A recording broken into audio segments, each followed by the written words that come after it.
Maanantaina 5. Tammikuuta 2026 Suomessa on tyypillisen talvinen ja kylmä koko maassa.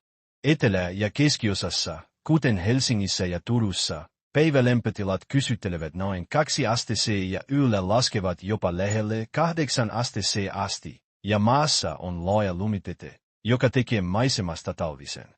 Pohjoisessa Latissa on vieläkin kylmempää ja pakkasta voi olla selvästi alle 10 astetta, joten ulkona liikkuminen vaatii kunnollista talvivarustusta.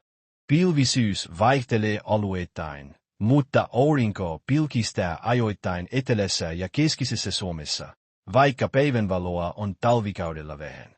Lumikuurot ovat mahdollisia erityisesti itäisissä ja pohjoisissa osissa, joten liikenteessä on syytä olla varovainen löykkäyden takia. Tuulen vaikutuksesta pakkasen tuntu voi olla vielä voimakkaampi, joten lämmin talvitakki, tipo ja käsineet ovat tarpeen jokaiselle, joka lähtee ulos. Tämä on tyypillinen suomalainen talvipäivä.